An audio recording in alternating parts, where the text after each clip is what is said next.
here in episode 1, like the first one, our first effort at the Youth Leader's Brain, kind of reimagined. The Youth Leader's Brain, man, this goes way back, almost when you were born. Probably before.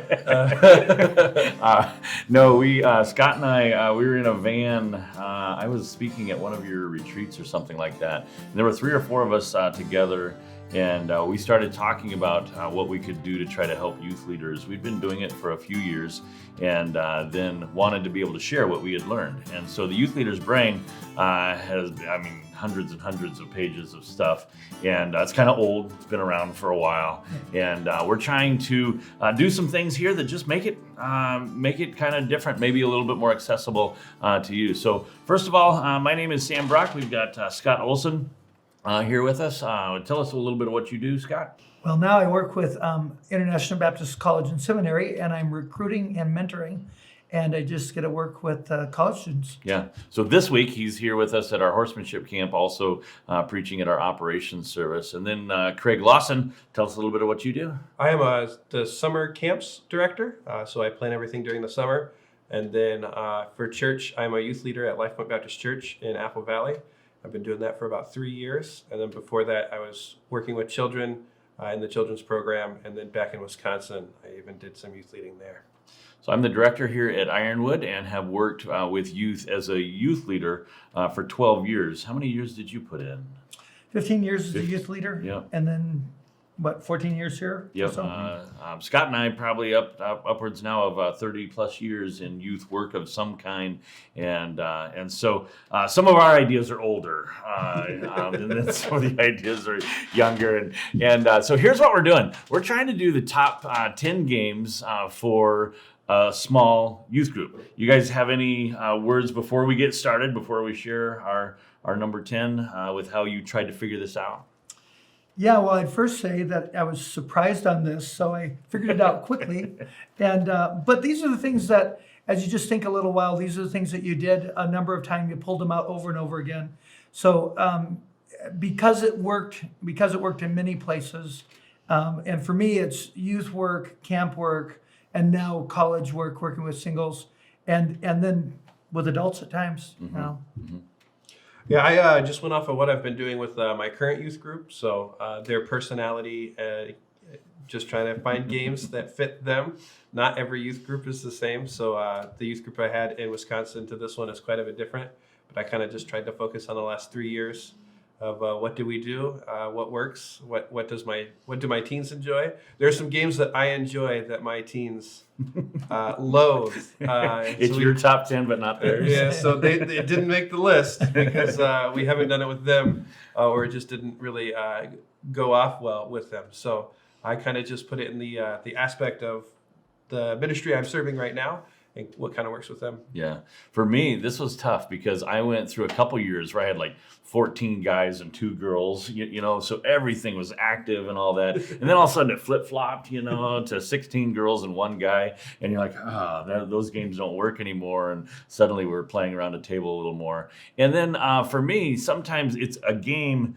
It's not always about the competition and the score either for me. It was just, was this fun to do together? Did we enjoy doing it? And so that kind of raised up, like for intensity of competition, I might have a different list. This was a little bit more about just, we just had fun doing this. So some of mine go way back to year 1 and 2. And then I really struggled with one that I've only played a few times, but it's like a new favorite. I'm like, I want to put this one in, but I'm not sure if it's like that big, to make this list, but I switched it at the last minute. I'm like, nope, I'm putting it in. So we haven't seen each other's list. I'm kind of curious to see if we've got any that double up, and so here we go. I think we have 2. You think you're guessing 2?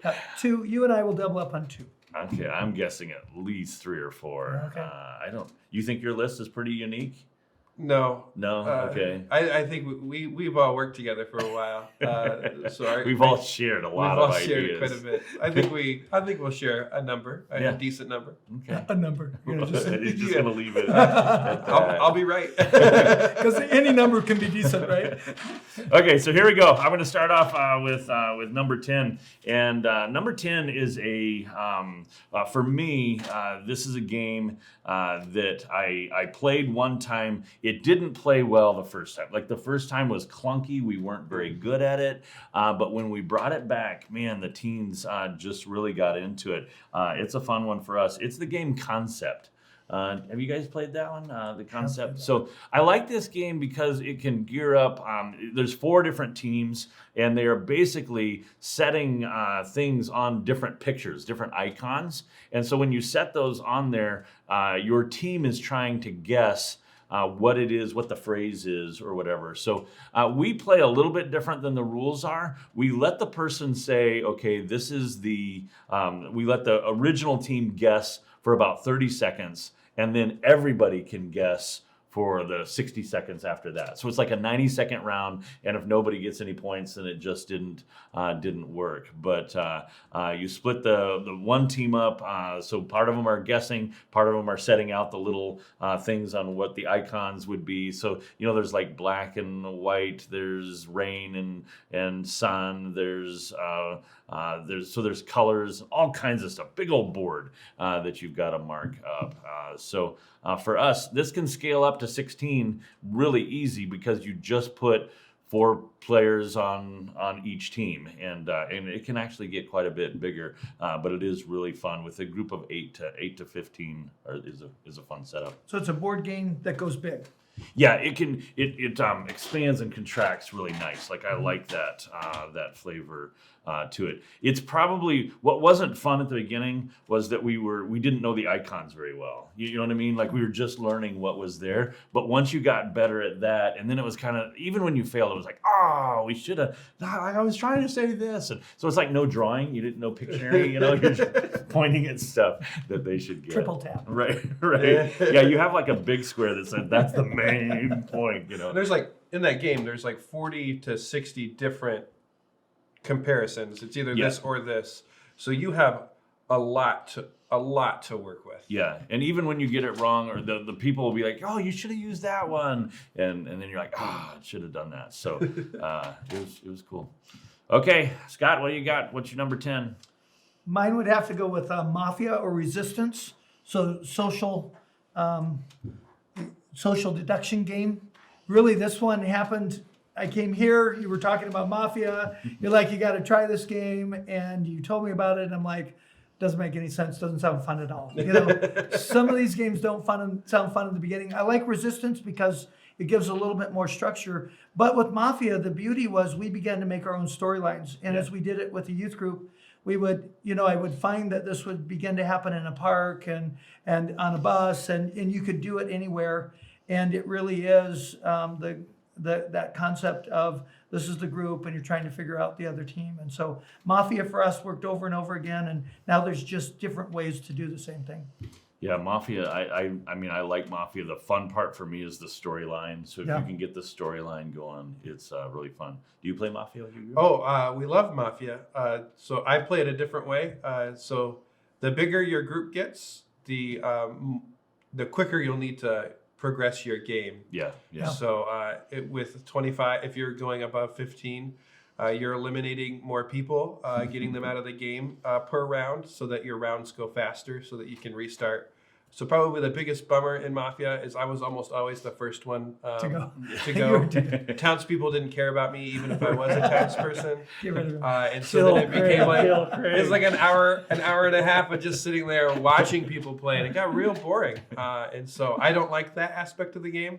But I think depending on how you construct the rules for your youth group, you can really make it 20, 25-minute games, and you have a 20, 25-minute story that everybody's kind of in tuned on.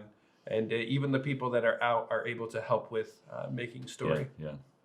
Okay, Craig, you're number 10. I don't know if you guys played Spud? I don't think I have. Oh, I think every youth group should have a dodgeball-like game that isn't dodgeball. And so dodgeball, for Spud, is you have somebody that was at the start of the game.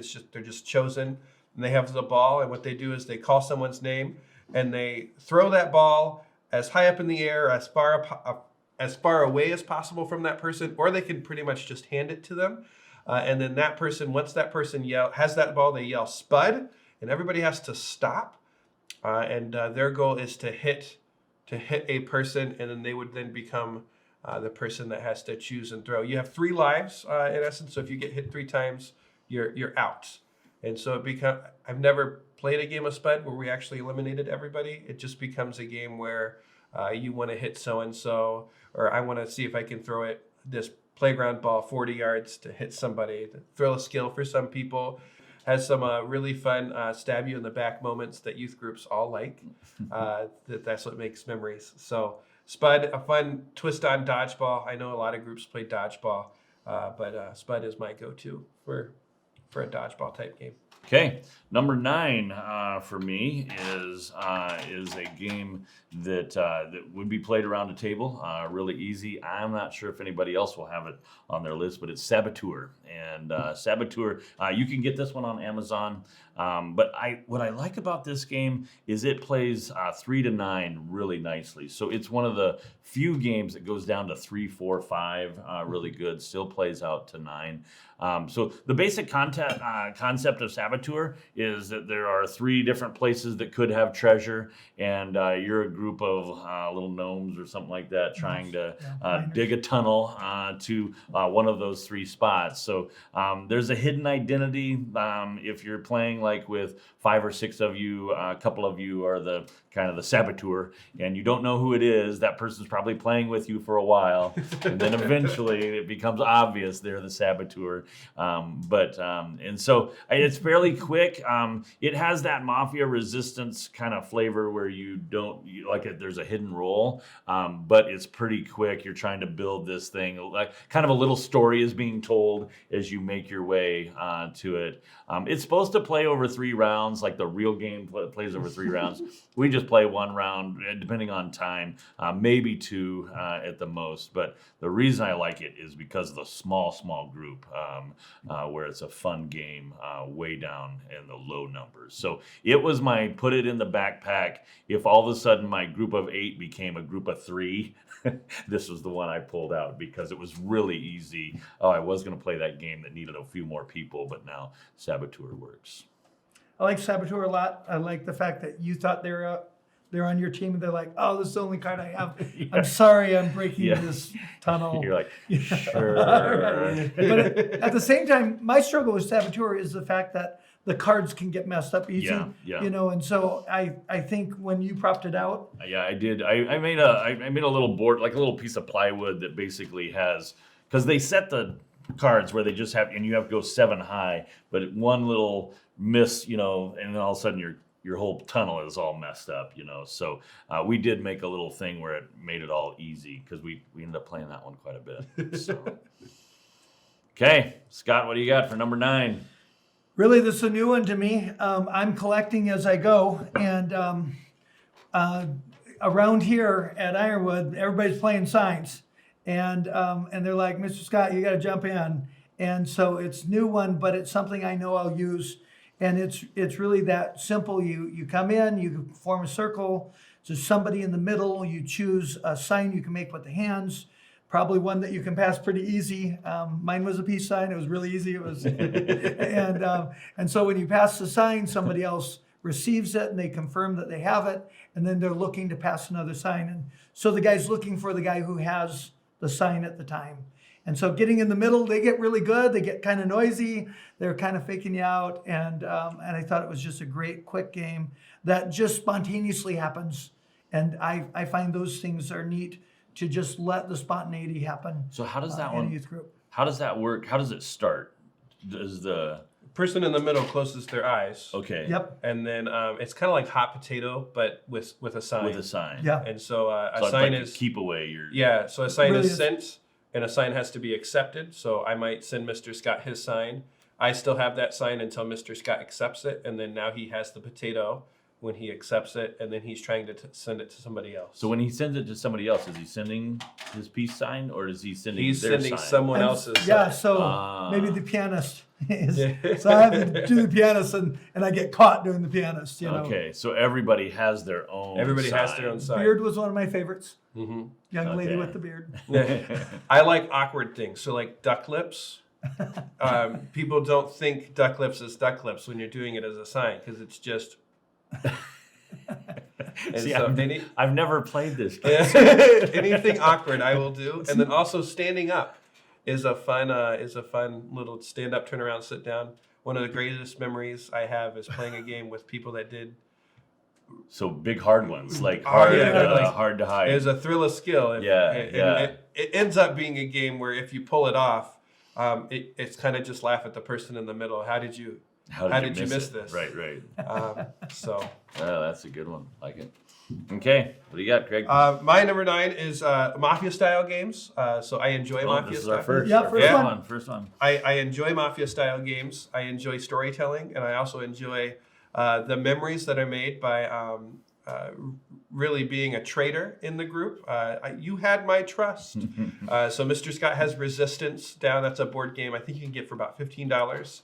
And then there's another retheme of it called Avalon. And then there's just a number of games. So One Night Ultimate Werewolf, we've rethemed at camp to be Pinkerton tryouts. But that also is a fun game. Everybody has hidden roles and they have special abilities. And so it's just fun to be able to kind of represent yourself as something that you're really not, to see if you can get away with it.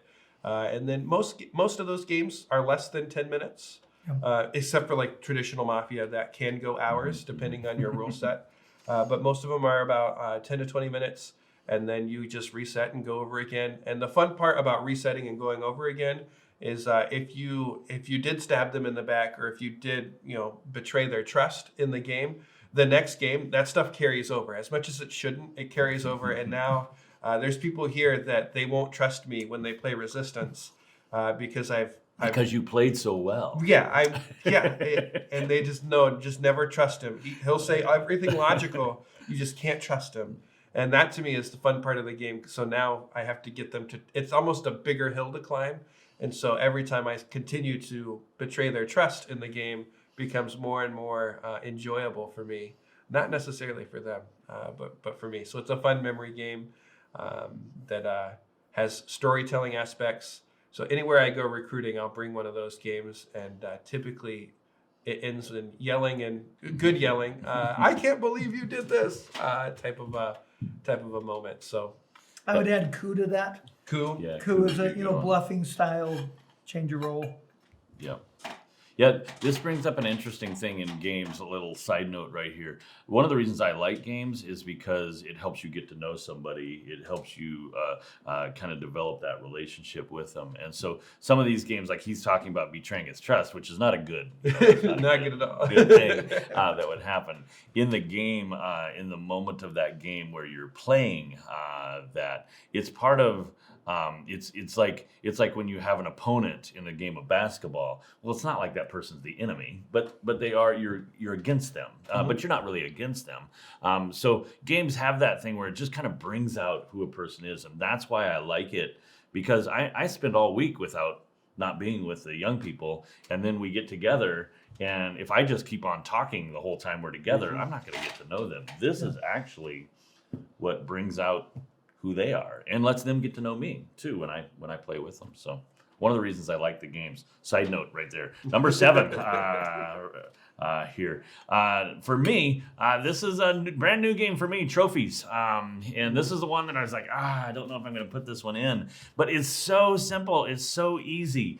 So all it is a set of cards with a letter on one side. The audience can see the letter. On the back side of that card are 4 or 5 different categories. And I just say one of the categories, and they have to just blurt the letter, blurt a word out that starts with that letter of what they get. If they win, then they get that item. Again, this is one you can get on Amazon, and kind of not very expensive game, $15 or something like that. I like it because it's so easy to play. Like the moment that I bring it out, they'll all know what's going on. I think it has replayability because you're blurting out words and stuff like that. I only became familiar with it beginning of summer, but it has been a pull out, like, oh, I've got 15 people, or I've got 12 people, or I'm going to pull this game out. So you count your score by how many trophies you got or how many cards you got. We did a few different things on scoring too that was fun, but real simple game. Kind of liked it. Oh, I saw you guys play that, and it was instantaneously added to a wish list on Amazon. So unique trophies too. The hot dog eting trophy that on each one of the cards, it has like a unique trophy that was from some time, So so when I showed you the game, it was like hot dog eating contest 1983 or something like that. And I read that to the teens, and they're like, "Ooh, I want that one. I want that trophy." It has nothing to do with the game, but they like it. It's got this little dinky trophy that you're supposed to take a picture when you've won over you. So it's because it's brand new, and that's an interesting thing about the top 10 list. I went way back in my history, like first year, but then this is last 2 months. So yeah. Okay, Scott, what do you got? For me, storytelling is something that's a lot of fun, and telestrations.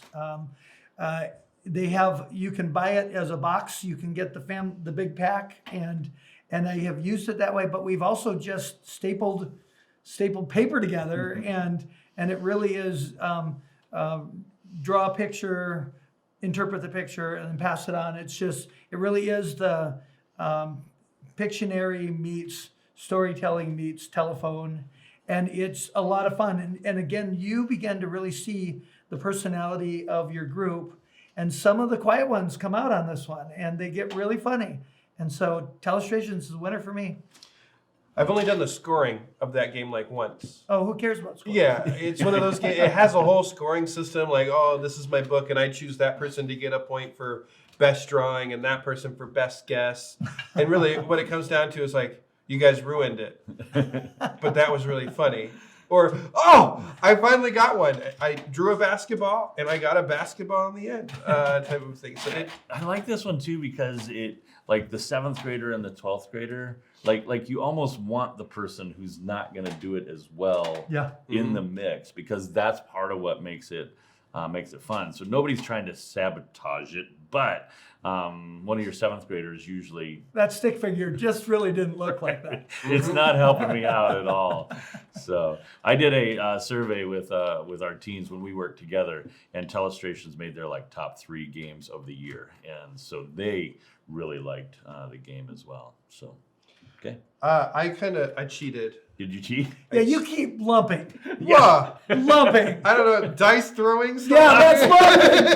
Come on. Big whole category. I want That's the top ridiculous. 10 categories of games. Just providing a resource for you. That's all I'm doing. He's cheating. Totally cheating. So dice throwing, Tenzi is probably what my youth group does. That's a good one. For it, just because Tenzi is very little stress. Fuse has like a timeline to it. It's still dice checking to its to the max, but it has a timeline. And you can even get like an app that plays intense music during it. And then Speedcootie, that's in our youth leader brain. It's again dice checking, but you're trying to get certain things first to be able to score points. Who has the best little cootie? It's an insect that was made up. So those 3 on dice throwing, I couldn't narrow it down. Well, no wonder you said we're gonna overlap on a few. Yeah. You pick a whole category. I said a number. It could be more than 10. Speedcootie is probably one of my... Tenzi would be huge, but Speedcootie is fun only because it's like the little game of Cootie where you roll that and you get the body and then you get the tail and you add more. This just made it like the moment somebody said Cootie, like bingo, then you move to another person, and that to me made that dice throwing a fun thing. I have a dice throwing one, but it never didn't make your list. So Well, Speedcootie for me is great too when you got new people together and you can play it for so many rounds, and the sheet, what sheet holds? 9, Nine. yeah, or Nine. 8, Yeah. because Yeah. the center is the score. Yeah, and you can score it, and you got a top score, but you can stop at 5 if it's getting too long. And what they're doing is people that might not get together during the time, it's a beautiful mixer for me. Yeah. So I like it for a mixer. Okay, here we go. We're now on number 7. I think I said 7 last time. My number 7 classic game from, we've been playing it. I think there are a few variations. I'm curious if you guys have some variations to it. But the game of spoons. Yeah, I have a variation. Or that I table wrecking, Yeah. or Wrestling. It really just comes into wrestling. Right. So I went out and bought a whole bunch of big tablespoons and then a few serving spoons, like at the thrift store. I bought this whole big set of everything. And then the way we've done it, I've done it lots of different ways, but the way I really like to see spoons happen is that you have you kind of have a score for a certain type of spoon.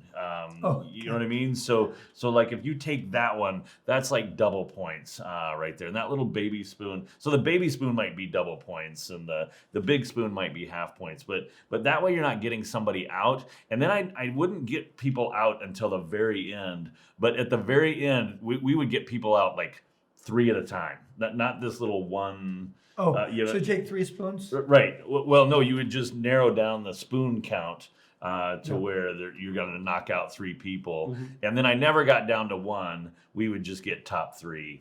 So like if there were 9 of us, final round wouldn't take more than 3 times. You'd go 9 to 6 and then to 3. Those were your winners. And after that, we were playing points on the different types of spoons. So I think whatever you put in the center of the table that aren't spoons are more fun than... that's part of the fun of the game, is that.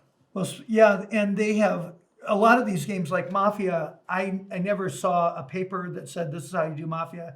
And then all of a sudden you got these games that tell you how to do it. Well, Not So Fast is one of the games Yeah. of spoons, and you can get walnuts and pistachios and almonds.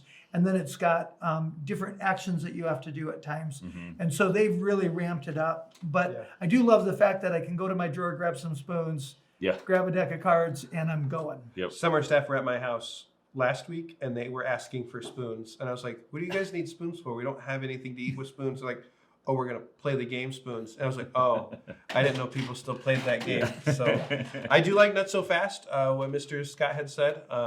It's like Spot It and spoons Yeah. kind of combined.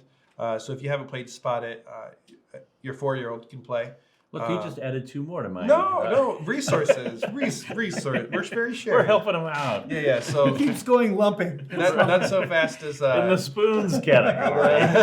Not So Fast is a fun one. The only bummer with Not So Fast is I think it's 5-player. So that's the only. So you would need multiple sets if you Yeah. wanted to be more than 5. Yeah, it's a small group. I have played spoons with 2 card starts.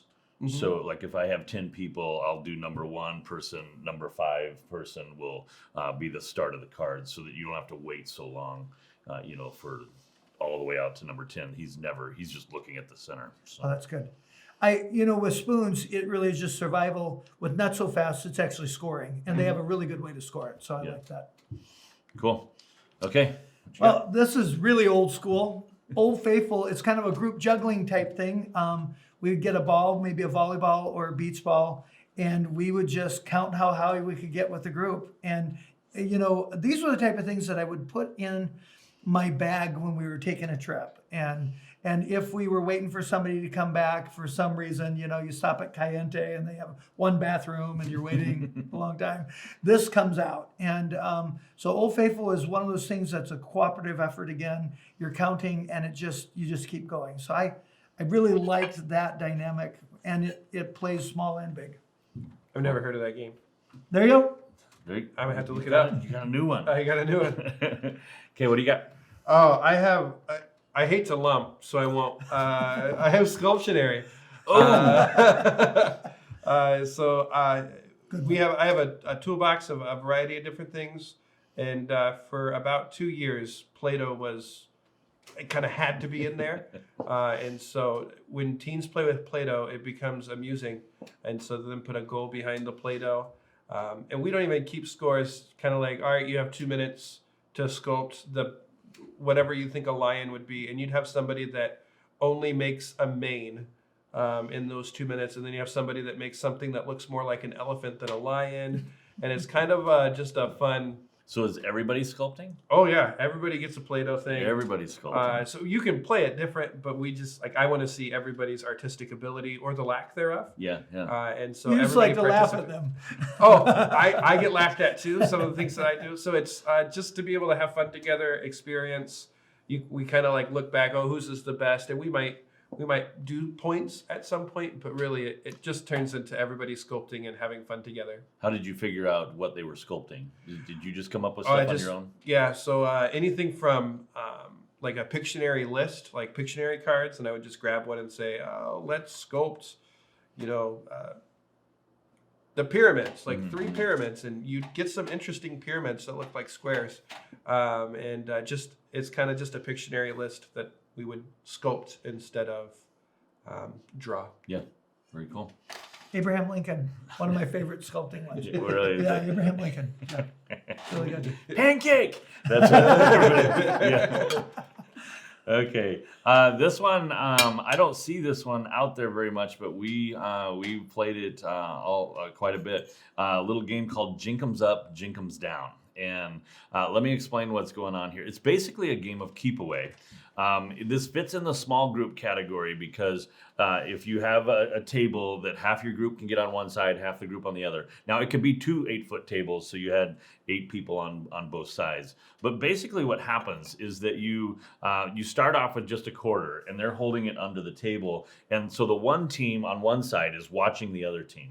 So say our team had the quarter, we would just keep acting like we were handing this quarter back off. We might not, but at some point, this side says Jenkems up, and we all have to come up with our hands like this. Yeah, and so they're all looking at our hands, and then they'll say Jenkems down. And when they say Jenkems down, we all have to go down. Now, if we are not all together, you'll hear that quarter clank somewhere. You'll know that it's on this side, right there. And so if that team, they can all debate and see it, and they're looking, and there's usually somebody, trying to bluff, that they've got it. But they'll point at one hand, and then if that's where the quarter was, then that team gets it, and they get to try to bluff us. And it just goes back and forth. Now, the reason I love Jenkems Up, Jenkems Down is once they get this basic idea of the quarter, then I add a $50.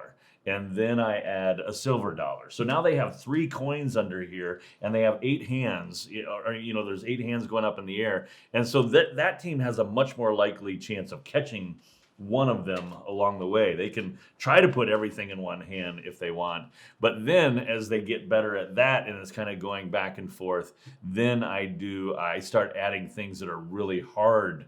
So a jack is wonderful, a tag, yeah, so a Hot Wheel. I mean, they're starting to get stuff that you're like, man, how do I keep that covered? And so when they see whatever the new item is, they're like, oh no, you got to be kidding! How are we going to hide that? And so then just success is an amazing thing.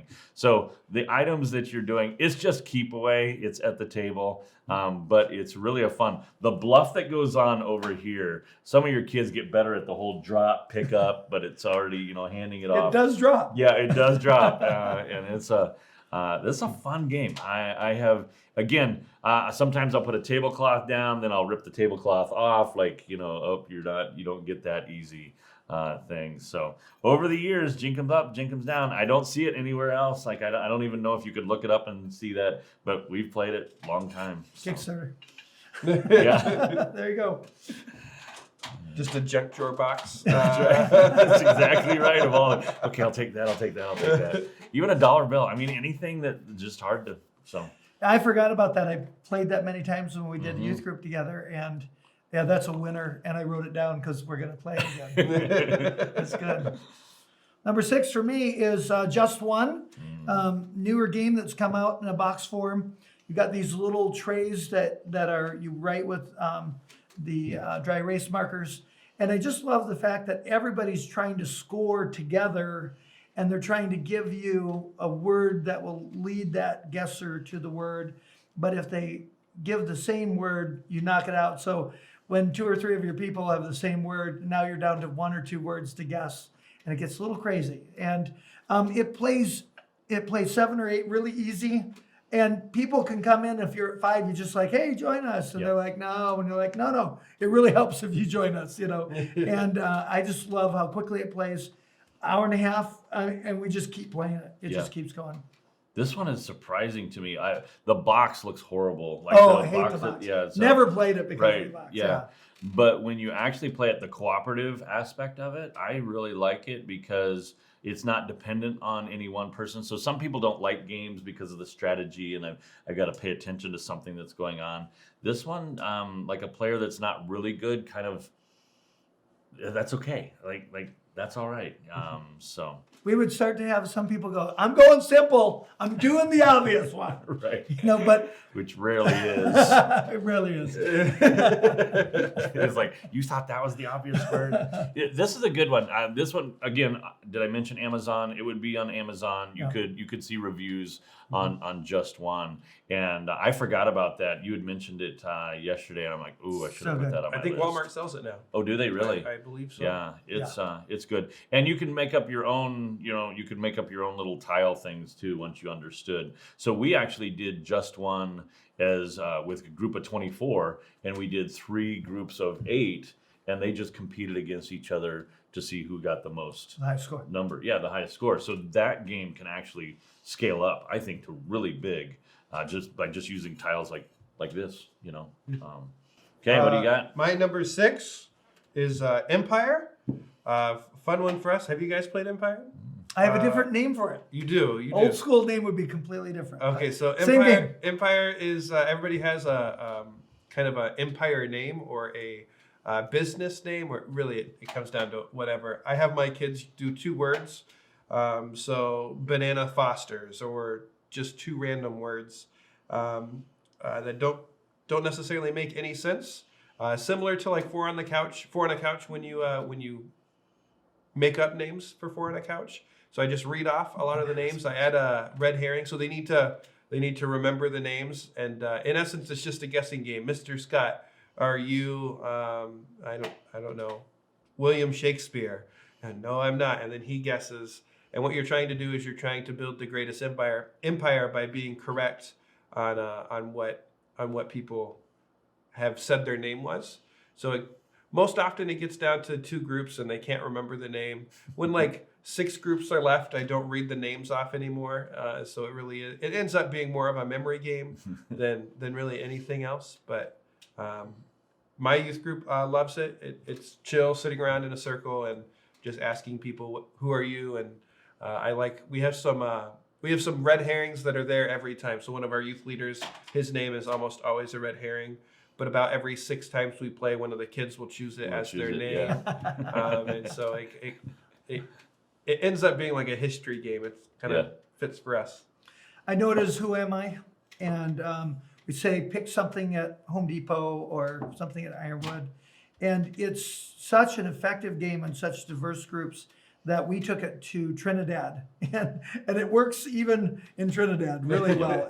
But the idea of capturing my friends became a really big thing for them. Yep. And it was just really nice to work with them. And I've seen that one played with adults too. Like that one has because their creativity kind of makes the game, so that makes it fun. Okay, my number 5 is a game that you would have to buy on eBay now. It's really old. There are a couple of games like it that are kind of brand new, but it's the game Personal Preferences. So Personal Preferences goes like this. There's 4 pictures out there, 4 titles of something, and then you play in pairs. So I'm with one other person, and there's a total of 4 teams. So again, you could play 8, 12. You could have a team of 3 and 2 teams of 2. It wouldn't matter. But of those 4 items that are sitting out in the center, I put them in my personal preference order. So I put 1, 2, 3, 4. And then everybody else is also putting in order what they think. Now, I've hidden mine in an envelope as to 1 through 4, but everybody else is putting where they think my number 1 is going to be, where my number 2, 3, and 4 is going to be. And they have an option in personal preferences to say, no, I know this one. I'm going, double point or lose a point if I play. The reason I like personal preferences is not because of the game, but because of all the conversation that it creates. We've made this one big for camp, but personal preference is just small game, 8 to 10 people, just a hoot. Great fun. What do you got, Scott? Noodle games for me. I'm going outside, you know. No, he's doing what you're doing. A little bit. Is that? I wasn't going to call it out for it. So, pool noodles, all the different varieties of things that you can do. We played a game, Ninja, was a lot of fun, where you blind a ninja, you put clothespins on him. Guys are sneaking up, trying to pull the clothespins off while he's swinging a noodle and trying to knock you. Jousting was a lot of fun. And then flipping burgers was another part. Flipping burgers. Yeah, flipping burgers. Wow. Oh, I did that wrong. No. Yeah, I was going to put mine down there. My favorite noodle game is still Whack-A-Knee. Whack-A-Knee. So Yeah. it's just fun. We've renamed our Whack-A-Knee Bludgeon of Face because it just doesn't hurt when you hit with a noodle. It just doesn't hurt. But it pops. It does. Sounds always good. It sounds worse. But I think the thing with noodle games that you have to be careful of, like when you're running an activity, is don't give them a noodle until you've got the rules already said. Because you just can't help but whack a person with a noodle. In Whack-A-Knee, I took a noodle. I took a 12-inch piece of a broom and stuck it inside the noodle, and then duct taped it so it's got a nice little hand, like you can really move that thing around. So, Oh my! Yeah, just don't turn it the other way. We wouldn't play Bludgeon the Face with that noodle. Well, it's only for the handle, and the rest of the noodle is all going out there. Yeah, so it's like cool looking. So, what do you got? My number 5 is Acronymns. I think you can buy a game called Acronymns, and you earn yaks. You don't really need it. You just need 3 or 4 or even 5 alphabetical dice. You can get those pretty cheap. Some of them even have like wilds on it. And you just roll a die, you put them in order. And I have a B, X, K, A. And they come up with something that starts with B, X, K, A. And it might not make any sense whatsoever. But they're looking for words that all start with those letters. And they're making their own acronym for it. And I think we use this for like a snack type game. So we're eating a meal and they're at a table. So the tables are groups trying to come up and we write them up on the board. And I think I've laughed the most playing this game with my youth group. So Yeah. Acronymns. Yeah, and what's funny there is no matter what, it's just the structure for whatever they come up with. Really fun. Okay, number 4 for me. I got this at a youth leaders retreat and saw it played. Said, okay, I've gotta have it. And then I have every expansion, everything that they made. Well, except for one. I understand I don't have one right now. But that's Super Fight. And Super Fight is just basically you get 3 cards.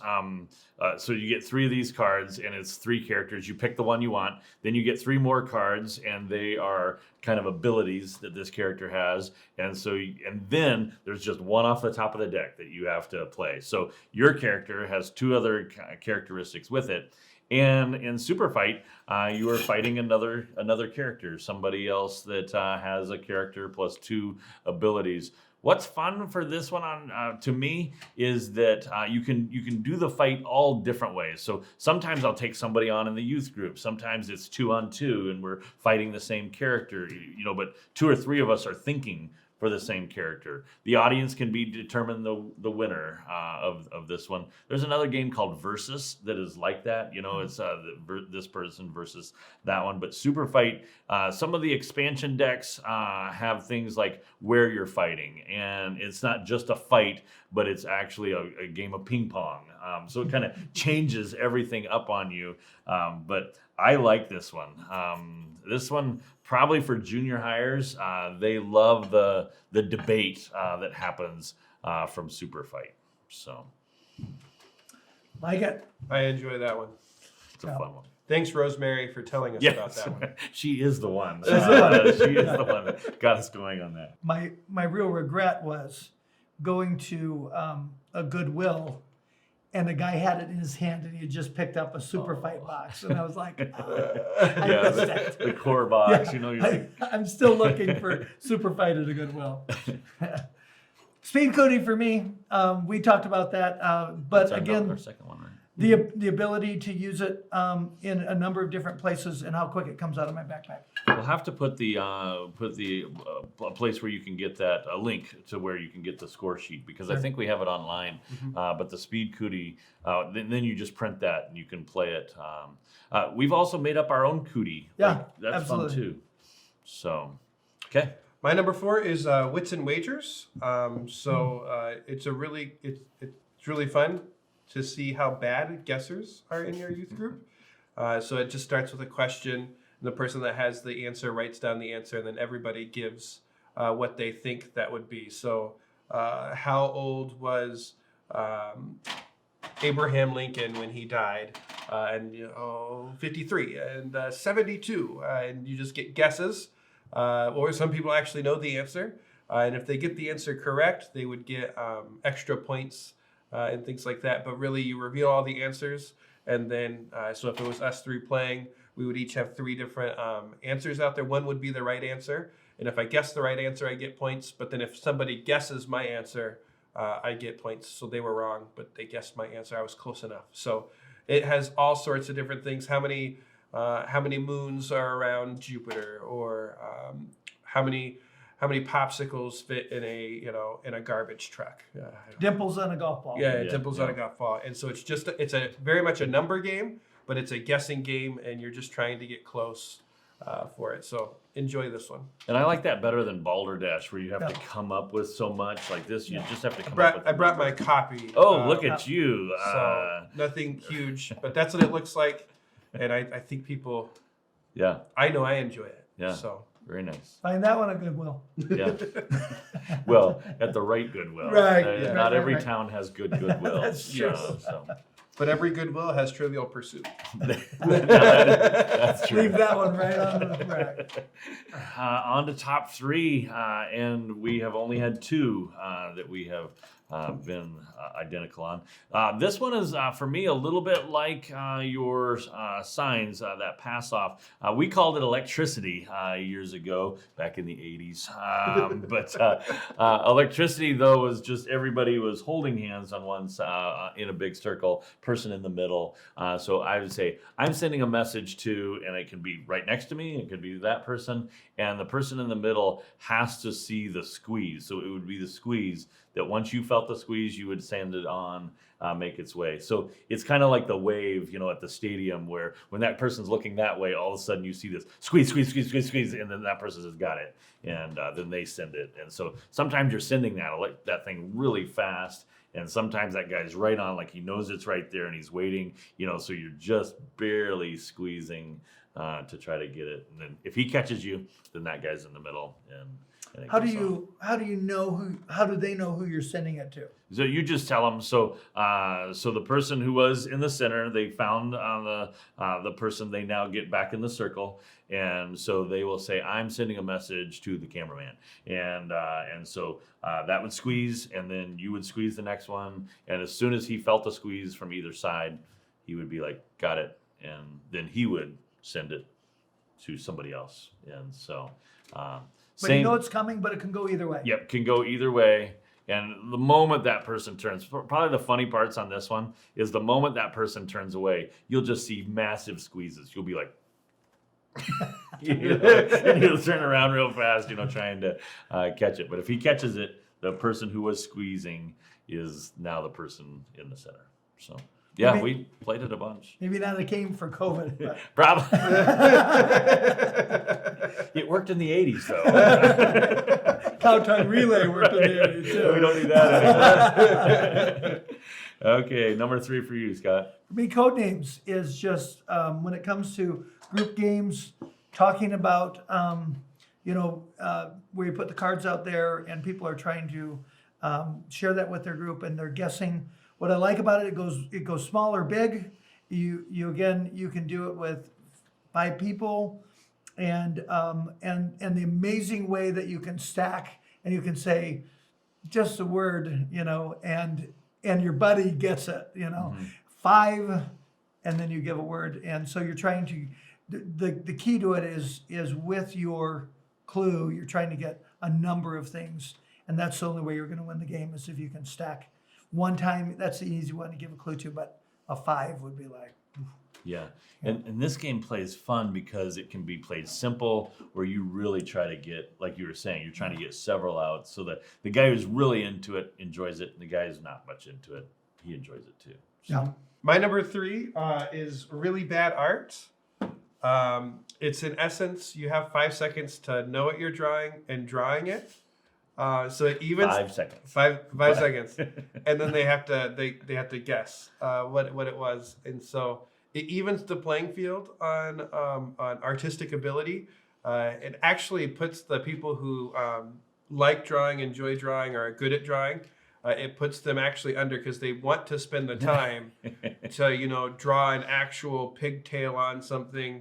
But really, I like pig. I've got so few seconds to actually read what I'm drawing, process, and then just scribble it on a piece of paper to see what happens. You'll get some drawings that you're like, what? That's nothing. An amoeba. I don't know what that looks like. And so it evens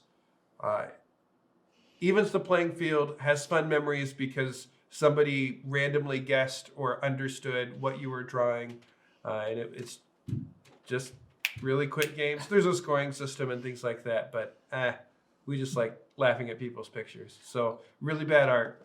I think the fun part on some of these type of games is if you have some kind of gallery, some kind of place that you can post things up, because a whole bunch of pictures of all that really bad art, and you got some good stuff right there. Number two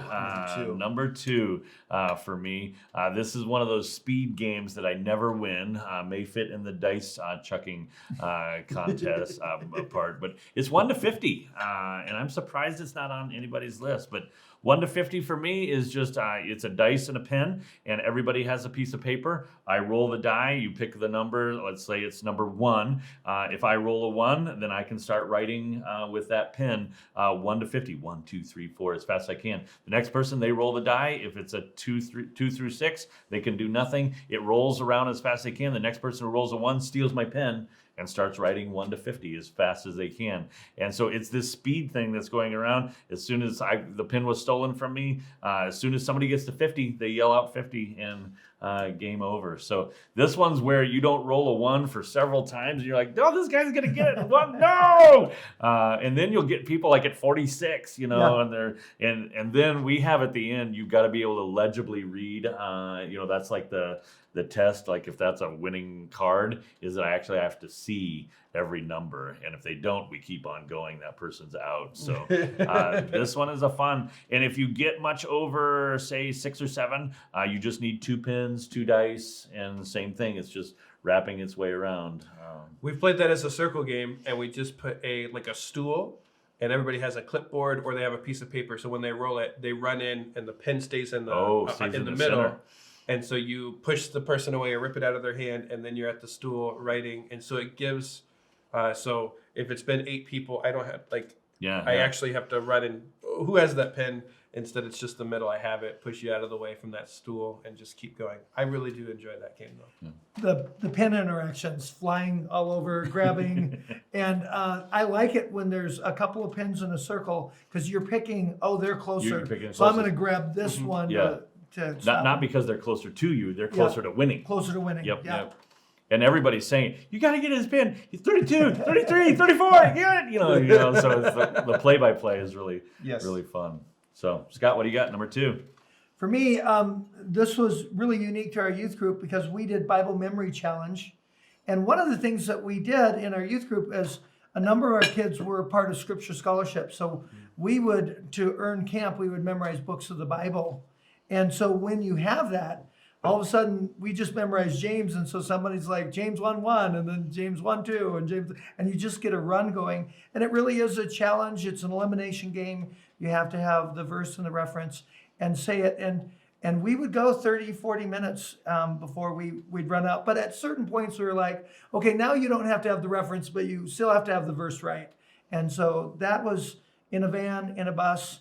And because of the time we spent with Bible memory, this was our review system, but it was always a favorite. It was always something like, hey, when we play in Bible Memory Challenge. Yeah, that was like a culture for your youth group, the culture of Bible memory, which is part of your fundraising for camp and all Yes. that, right? Yes. Yeah. We'd that's- send 33 kids to camp because they memorized the book of the Yeah, Bible. the church really got behind that whole concept. That's really cool. My number 2 is Picturika. It is a card game, pretty simple card game, and you just yell Picturika when you have something on your card that would match a statement that was said by a youth leader. So things found in a kitchen, and I'm scouring through the cards that I have to see if I have something that could be classified as found in a kitchen. I have water. Maybe I can convince them that water is found in a kitchen. And so you have gracious youth leaders. They're like, oh yeah, that makes sense, whatever. And you have other people, no, that's fish tank water. That doesn't belong in a kitchen. And so we do a variety of different punishments. Like if you do end up not getting it, here's 2 extra cards. Or, oh, you can't look at your cards for 2 rounds. And so they're trying to remember, oh, I know I had something that had the next statement. And we enjoy the odd statements that we can make. So it comes with a whole series, a whole deck of cards on things that are cold, things that are hot, things that are hairy, things that are cute, things that are sweaty, things that like just a variety of different things. And we just like making up our own to see what could be found. That's a game you can buy? It's a game that you can buy, Picturika. Picturika. And the best part is they have to yell Picturika in order to be heard. So I have a youth group mostly of girls right now, and so there's just this high-pitched scream of Picturika, and that's almost more fun. It's just for them to just yell Picturika as loud as they can. I have it in my closet, never played it. Oh, I'll have so to we pull it pair out. we Top pair 10 them up. games, yelling. Yeah, yelling. Yeah. Yelling. Excitableness. So we pair them up, and nobody's ever by themselves. So it's either 2 or 3 people, and we'll have 15 groups at times, and they're just having a great time, trying to get rid of their cards. That's a fun part on several of these games that you would buy now that are, players 2 to 6, players. Really, you can do pairs and go now 4 to 12 really easy to do that. My number 1, here we are, number 1. My number 1 is heads or tails. And so here's the way this game works for us. It's a flip of a quarter, and so I divide the group up into 2 teams, and they're both kind of sitting facing each other, and then we say heads you squeeze and tails you don't, and we flip a coin right where the 2 people that are right there are able to see. Everybody else has to be looking down at the other end. So these 2 people are looking to see heads or tails. The moment they see heads, they're going to squeeze. Again, not COVID-19. Not COVID-19. But the moment they see that heads, they squeeze, and it is just do, and then you're picking up something at the end. Now, depending on what you want to put at the end, that is everything from a bandana. You are very kind to an orange, which is okay. Banana? But a banana gets really interesting by the end of the game. This is a game that every now and then people try to cheat at. They will try to, but then so what happens is you squeeze. So you squeeze whichever team wins. The person who is at the end comes back up to the front, and now you have 2 different people going against each other. So every now and then you're trying to get off of somebody that's just not a fast squeezer, and you try to just. You're going to go with the 50-50 chance, that you get through it. Yes, and squeeze before it even happens. Eyes closed is a pretty important deal. So so for us, I'd have a person at the end looking to see if anything was squeezed. Yeah, and then would just grab. So eyes closed until you're squeezed. It ended up being a rule. A rule that you guys added. You got a lot of cheaters, huh? Innovators. Yeah, it was. Heads or tails. It was a comeback 2 game all the time. Probably a once every 6 weeks play it. So easy to set up. Played with any number. Well, I mean, you needed 8 or more probably, but it was a fun one. We did it too. That was we can do that today. Yeah, really, really simple. For me, handball was, it probably is a little bit better, closer to 12, and more. We really liked handball in our youth group, and you can play it in a gym, but not in a gym. You can play it, you can create the different things. So really, And what I like to say is when I teach it, I'd say it's an Olympic sport. Small ball, Okay. you can dribble, take a step, pass it, and going into a goal. You could set limits up to limit where they'd have to throw from and things like So that. a little bit like ultimate frisbee, but like they Soccer. set it up. Very Yeah, much set like it that. up. Okay. Very But the ball is coming fast, and you really want the official handball because it just really makes it better. So we got to the point where this was tradition in our winter retreats, and winter retreat you started with handball was something that would happen somewhere every winter retreat. That's cool. Okay, what do you got? Number one. Number one, You have object for everything. I do well, not everything. That's Happy good. Salmon. Yeah. If you've never played Happy Salmon, oh, so this so there's a blue and a green fish, and you can play it up to 12 with both fish, it's pit and signs kind of mixed. So you have a deck of, I think, 10 or 12 cards, and so it's a fist bump, a high five.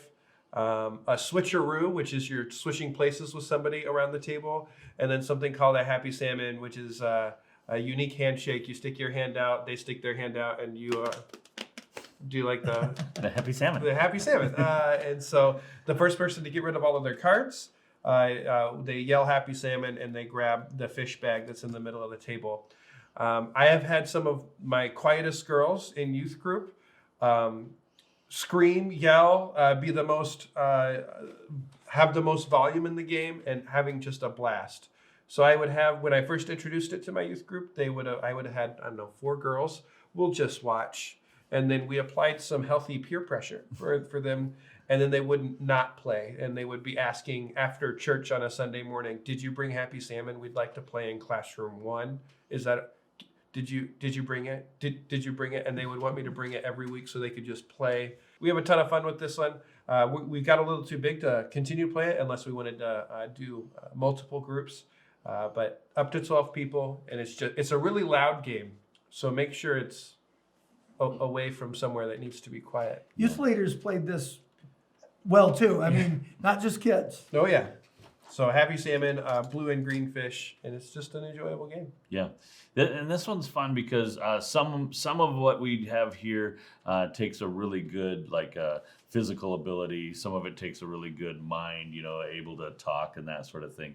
This one just has that fun, active, but not. You don't have to be really good at anything to enjoy playing it. Yeah, it's like a pointless game like Dutch Blitz. Just Yeah, a 1980s game. Right there. It's the new version. New version. Of that. As we close up here, we've got 30 things, probably 25 of them here on the list.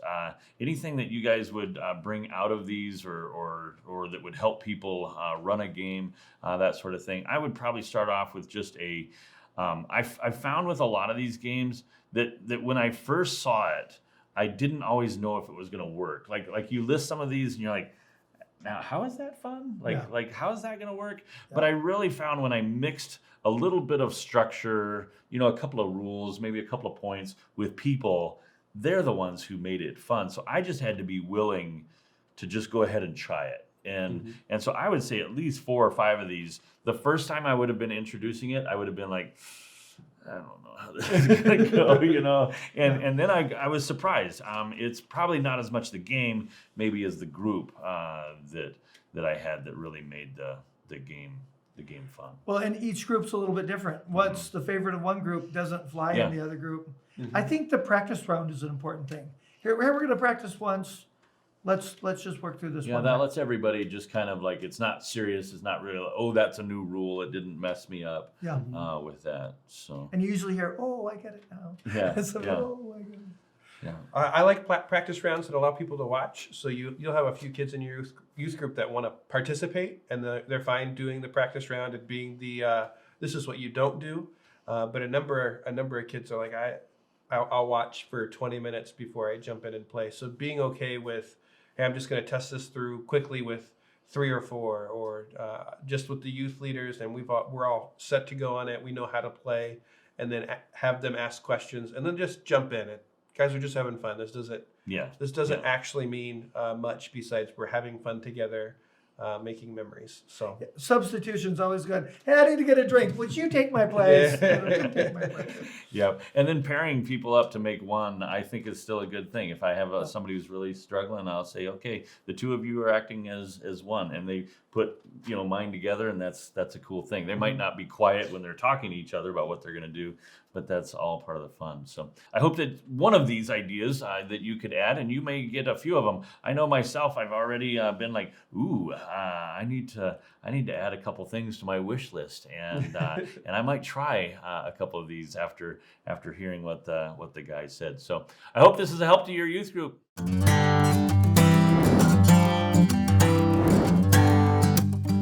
How many did we repeat? Just two. Two. Thank you.